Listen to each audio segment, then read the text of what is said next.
PITX or PTEX, where an influx of holiday passengers is expected today.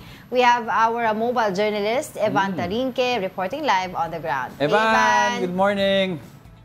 Diego, Angela, good morning. Simula nga dahil Biyernes ay inaasahan nga na ngayong araw talaga dadagsa yung mga tao dito sa PITX para nga umuwi sa kanilang mga probinsya. Diego, Angela. Yes, Evan, of course, comparatively, if you remember last year, anong period ba talaga dumadami ang tao? Yes, Diego, historically, no, ganitong tuwing last Friday daw, tuwing last Friday ng bago magpasko, talagang dumadagsa yung mga tao. As of this moment, in-expect nga nila, no, around 3 million yung kanilang inaantay, inaabangan na daraan na food traffic dito simula ngayong araw hanggang January 6. No, and as of this moment, as of 9 a.m., nakakuha na tayo ng 38,000 na individuals na dumaan. Ngayong umaga pa lang yan dito sa PITX at inaasahan nga na around 180 to 200,000 yung dadagsapang tao maya-maya. Diego. Evan, linawin ko lang, sorry before Angela, yung estimate nila na 3 million expected passengers, hindi yun yung one way lang, no? That's the total of yung papasok ng Metro Manila at yung palabas din.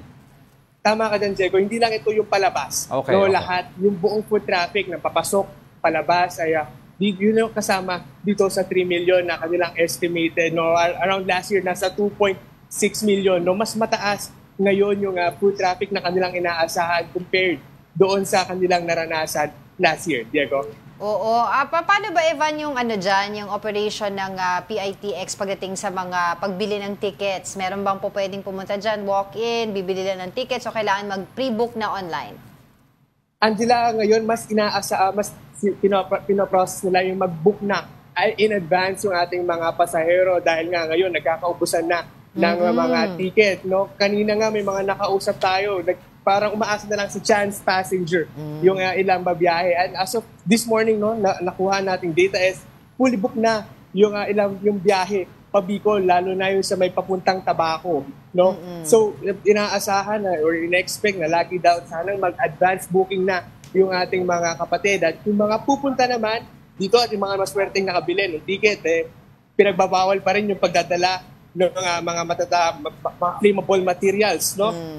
Mga matatalim na bagay at baril. At yun nga, expected na dumating in advance bago yung kanilang biyahe. Angela. Evan, sabi mo nga, parami na ng parami yung mga pasahero dyan sa PITX. Kumusta naman yung security? Diba yan ang isa sa mga tinitingnan din natin ngayon kasi sa mga terminal, laganap din yung mga pagnanakaw at iba't ibang mga untoward incidents. So dyan sa PITX, anong update mo tungkol sa ganyang issue? Yes, Angela, sa ngayon, we're still gathering pa yung data ng mga confiscated item. Pero kanina, may naabutan tayong, may dalang gas tank, no? Yung maliit na gasolito. No? At kaagad naman ito hinarang sa entrance pa lang at hindi na at iniwan yung gas tank. No? And papakita natin ngayon, no? Ikot ko kayo sa ngayon. Alright, pwede ko kayong ikot na ngayon. Nakikita natin, ito yung entrance pa lang, no? Entrance pa lang ay talagang, okay, mukha ko pala yan. Alright, itong entrance pa lang, no? Diyan pa lang sinisigurado na chinecheck na kagad ng mga security personnel dito. At meron niya, yung mga malalaking bagahe naman, gaya ng mga nakabalot na, dumadaan dito at usually, meron dito nga bomb-sniffing dog or yung dog na inaamoy niya yung kanyang yung mga bagahe at pagdating naman natin dito sa may kabila meron na mga police desk dito, no, so pwede nga lapitan kung magkaroon man ng untoward incident sa loob ng PITX. Diego, Angela. Pet friendly ba ang PITX?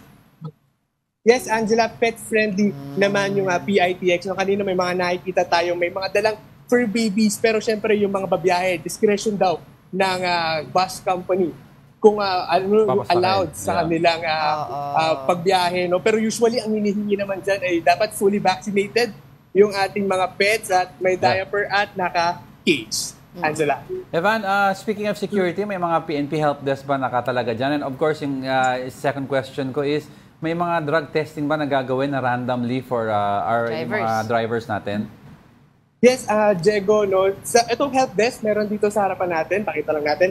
Ito, merong help desk dito sa harap natin. So, kung may reklamo or merong untoward incident, ay pwede nga lumapit dyan. In terms naman dun sa mga ating random drug testing, ay regularly naman daw check ng pamunuan ng PITX yung kanilang mga bus drivers. Hindi lang naman yung bus drivers, dahil check din nila if roadworthy ba yung kanilang mga bus dito, dahil isa yun sa safety.